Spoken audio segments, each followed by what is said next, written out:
Jadi home electric saver ini adalah alat sejenis kapasitor bank yang fungsinya adalah untuk menghilangkan pemborosan pada jaringan listrik di rumah kita. Sehingga karena pemborosannya hilang, penggunaan wattnya berkurang, maka berpengaruh pada putaran kWh meternya agak lebih pelan. Sehingga setiap bulan tagihan listrik di rumah itu akan turun 30% dari sebelumnya. Penggunaan alat penghemat listrik rumah ini cukup mudah. Hanya dengan dicolokkan ke stop kontak dan hasilnya ampere meter yang sebelumnya menunjukkan angka yang lebih besar, kini sudah menunjukkan angka yang lebih kecil setelah menggunakan alat tersebut. Selain itu ukurannya yang kecil tak memakan tempat. Penggunaannya praktis, tinggal dipasang di salah satu stop kontak di rumah, di-on-kan terus, sehingga kemudian konsumen semakin hari semakin banyak yang menggunakan alat kami. Alat yang telah diproduksi sejak tahun 2005 harganya cukup terjangkau dan diminati masyarakat. Dengan Rp300.000, Anda dapat memiliki alat yang dapat mengurangi pengeluaran biaya listrik setiap bulannya. Kami mengalami peningkatan ya dari omset penjualan, bahkan kemudian ada banyak yang ingin menjadi reseller, agen, distributor penjualan.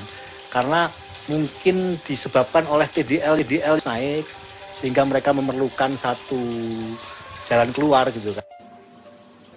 Bagaimana? Anda tertarik untuk mencoba? Dari Jakarta, tim TV One mengabarkan. Iya, sekarang ini kebetulan saya sudah bersama dengan Pak Bambang Sugianto ini. Kita boleh jalan ke sana Pak sekarang.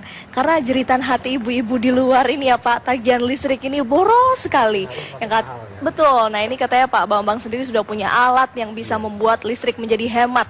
Ini alatnya seperti ini ya Pak ya. Ini saya juga penasaran ya Pak Bambang, kira-kira Pak Bambang ini pertama kali memiliki ide menciptakan ini tuh seperti apa gitu kan. Tapi saya pengen langsung dulu untuk dijelaskan pertama kali oleh Pak Bambang Sugianto. Ini katakanlah ini adalah lampu-lampu yang digunakan kita di rumah gitu ya Pak ya. Lalu ini adalah alatnya ya Pak ya? Iya betul. Ya, jadi ini bisa alatnya seperti ini Bu. Ini adalah kapasitor bank sebenarnya isinya. Kapasitor bank yang ada di alat ini itu merupakan miniatur dari kapasitor bank yang biasa digunakan di pabrik, di gedung ya, yang wajib dipakai. Nah ini kita buat skala mikro untuk digunakan di rumah, sehingga kita pasang ini nanti tagihan listrik di rumah kita itu akan berkurang karena penggunaan wattnya itu diefisienkan oleh alat ini. Ya, itu komponennya apa saja ini sebetulnya? Basis teknologinya kapasitor bank Bu, tapi skalanya masih mikro. Masih mikro. Ya kalau gitu kemudian untuk pabrik kan atau gedung-gedung kan kafar ya Bu ya, tapi ini masih mikrofarad. Berapa watt ini yang bisa Jadi ada 3 tipe kita. Yang pertama untuk daya 450 watt sampai 1300 watt. Kemudian untuk daya 2200 sampai 4400 watt. Yang berikutnya untuk daya 5500 sampai dengan 8800. Itu yang lebih tinggi begitu. Kalau yang ini sendiri yang Bapak pegang sekarang? Ini yang tipe kedua Ibu. Tipe kedua? Iya, untuk daya 2200 sampai 4400. Wah, kalau gitu gimana nih kalau kita langsung praktekkan? Betul Ibu. Kalau yang ini sendiri apa? Betul, jadi ini kan sebenarnya ibaratnya rumah kita ya Ibu ya. Nah rumah kita ya. Kemudian rumah kita itu kan ada banyak peralatan ya. Yang kita contohkan dengan lampu-lampu ini ya. Lampu-lampu TL ini. Nah katakanlah sebelum pakai penghemat misalnya ya. Mohon maaf. Ini sebelum pakai penghemat dia dayanya 1 ampere. Ya. Ini sudah kita bisa lihat di sini ya.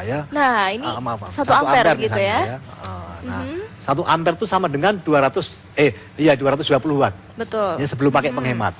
Nah, kemudian penghemat listrik ini, home electric saver, kita colokkan pada salah satu stop kontak di rumah di tembok. Ini saya sudah colokkan ini ya pemirsa. Ini juga sudah saya pegang. Kemudian tinggal di-on-kan saja Ibu. Ya, ini ada tombolnya di sini, kita langsung on-kan saja. Ketika kemudian dia on-kan, dia tadi dari 1 ampere menjadi 0,3. Iya, ini dia. Sudah berubah pemirsa. Coba kita lihat. Kalau tadi 1 ampere ya, sekarang sudah menjadi 0,3. Artinya penurunannya drastis juga. Tetapi kalau rupiahnya itu berkurangnya 30% Ibu. Baik, Dari- jadi daya listriknya berkurang cukup banyak begitu ya. Ya. Tapi kalau untuk membayar listriknya ini kita bisa menghemat sebanyak 30%. 30%. Kalau misalnya Rp400.000 per bulan gitu. Ya. Jadi berapa nih Pak? Jadi berkurangnya 120.000. 120.000 Iya. bisa buat belanja nih buat ibu-ibu di rumah kan Atau lumayan untuk ya. Yang lain. Betul kan. Nah tapi nih Pak, ada bahayanya nggak sih Pak dengan alat ini di rumah untuk Iya. keamanan gitu? Kalau tadi saya sempat lihat ada Bapak dari pemadam kebakaran DKI menyampaikan bahwa kebakaran listrik itu lebih banyak disebabkan oleh overloading, kabel panas ya, karena dia kabelnya terbatas, dilewati oleh arus listrik yang begitu besar. Panas menimbulkan api, kemudian korsleting dan terbakar. Alat ini salah satunya juga mencegah agar tidak terjadi kabel panas, Ibu. Oke, jadi Iya. tidak hanya menghemat listrik, Tidak hanya tapi menghemat. mencegah kabel untuk tidak panas, Tidak begitu ya. panas, iya. Artinya ini tidak bahaya untuk barang-barang elektronik Iya. yang ada di rumah, yang biasa digunakan di rumah-rumah seperti itu ya. Oke, baik. Ini selain alat ini tentunya ini juga membutuhkan alat yang satu ini, Iya, begitu kan Pak? iya. Kalau misalnya kita mau membeli ini harganya berapa Oh sebenarnya? ini murah Ibu. Kalau di Glodok sih cuma 75.000 ya. Tapi saya nggak tahu kalau toko yang lain ya. Baik. Heeh. Jadi selama ini Bapak juga sejak tahun berapa? Tahun 2005 Ibu. 2005 Bulan sampai Oktober, sekarang. Iya. Sudah lama juga ya Pak? Iya. Kita bisa, dari tadi saya juga dengar Bapak terima telepon ini banyak Iya. pesanan. Iya. Baik, nanti kita masih akan lanjutkan. Ini Pak Bambang masih terkait alat penghemat listrik ini. Tapi kita lihat dulu pemirsa, tayangan sejarah yang berikut ini. Di antara- Masih bersama dengan Pak Bambang, ini tadi kita sudah berhasil memperagakan alat dan memang sudah terbukti ya bisa menurunkan daya listrik ini jauh dari yang sebelumnya, sebelum tanpa alat ini begitu. Tapi ada satu pertanyaan lagi nih terakhir untuk Pak Bambang, kira-kira alat ini sebenarnya sudah ada resmi atau enggak Iya, sih Pak? betul, Kan banyak betul. orang pasti takut Iya. gitu, apakah ini Iya, ilegal atau itu yang tidak? sering dipertanyakan oleh konsumen ya. Ini alat ya, dasar hukumnya adalah SK Menteri PU ya tahun 78 tentang alat sejenis kapasitor bank. Jadi kalau di gedung-gedung di pabrik-pabrik kan diwajibkan oleh PLN untuk menggunakan kapasitor bank. Maka ini adalah kapasitor bank tapi dalam skala yang masih mikro. Oke. Jadi dasar hukumnya, legalitasnya tadi SK Menteri PU tahun 78 tentang alat sejenis kapasitor bank. Baik, jadi tidak perlu khawatir, ini bukan barang ilegal seperti Bukan itu. ilegal. Baik, Pak Bambang, sukses terus untuk bisnisnya, semoga terus memberikan manfaat untuk kita semua.